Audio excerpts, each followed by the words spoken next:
আইপিএলের আড়ালে মরণ ফাঁদ, লক্ষ্য এখন আপনার সন্তান, পকেটেই ডিজিটাল কসাইখানা, অনলাইন জুয়ার নেশায় ধ্বংস যুব সমাজ, চুনো পুটি ধরছে পুলিশ, ধরাছোঁয়ার বাইরে ডিজিটাল জুয়ার রাঘব বোয়াল, বিনোদন নাকি বিষাক্ত ব্যবসা, মাঠের আড়ালে সক্রিয় রক্তচুষা সিন্ডিকেট, এক ক্লিকেই সর্বনাশ, আইপিএল জুয়ার মরণ কামড় থেকে বাঁচবে কে?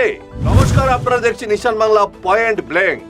দেখছেন এই ফোনটা, দেখছেন এটা আপনার সন্তানের ভবিষ্যৎ গড়ার হাতিয়ার নয়, এটা এখন হয়ে দাঁড়িয়েছে তার পকেটে থাকা একটা ডিজিটাল বিষধর সাপ।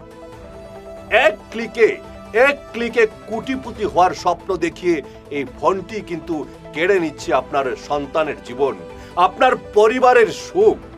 আমি আজ ক্রিকেটের কথা বলতে আসিনি, আজ আমি কথা বলবো সেই ডিজিটাল ড্রাগন নিয়ে, যা আইপিএল এর 4 ছক্কার আড়ালে আমাদের সমাজকে জ্যান্ত গিলে ফেলেছে। আজ পর্দাফাশ হবে অনলাইন আইপিএল জুয়ার মরণ কামড়। দিনকাল বদলেছে, এখন আর জুয়া খেলার জন্য কাউকে লুকিয়ে কোনো আড্ডায় যেতে হয় না। জুয়ার ঠেক এখন আপনার শোবার ঘরে, আপনার সন্তানের হাতে থাকা মোবাইলে। একটা অ্যাপ আর কয়েকটা ক্লিক, ব্যাস এভাবেই শুরু হয় সর্বনাশের খেলা। প্রতিটি বলে বাজি, প্রতিটি রানে বাজি। রাতারাতি বড়লোক হওয়ার টোপ দিয়ে আমাদের যুব সমাজকে ভিখারি বানিয়ে দিচ্ছে এই অনলাইন মাফিয়ারা। বাবা মায়ের কষ্টে জমানো টাকা ওই মোবাইল স্ক্রিনের নেশায় এক নিমেষেই ধুলোয় মিশে যাচ্ছে। গত কয়েক বছরে কত তাজা প্রাণ এই ডিজিটাল জুয়ার নেশায় বিষ খেয়ে বা গলায় দড়ি দিয়ে শেষ হয়ে গেছে, তার হিসাব কি আমাদের কাছে আছে? মনে রাখবেন, শুধু অনলাইন নয়, এর শেকড় কিন্তু আপনার পাশের গলিতেও। হ্যাঁ, পাড়ার মোড়ে চায়ের দোকান বা পানের দোকানে গেলেই দেখবেন একদল ছদ্মবেশী দালাল ঘুরে বেড়াচ্ছে।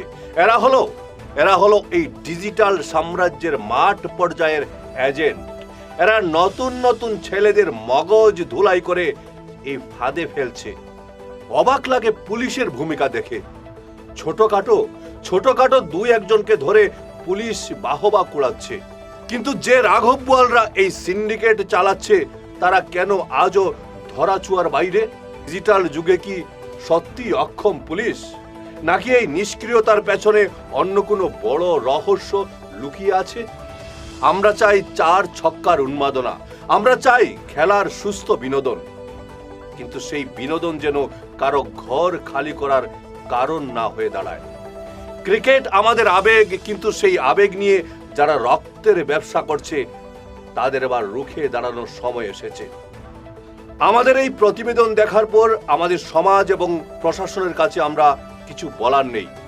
আমরা চাই আপনাদের মতামত।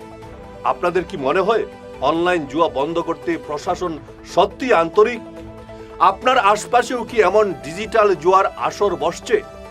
আপনি কি প্রতিবাদ করছেন, নাকি এই সর্বনাশ খেলা বন্ধ করতে আইন আরো কঠোর হওয়া প্রয়োজন?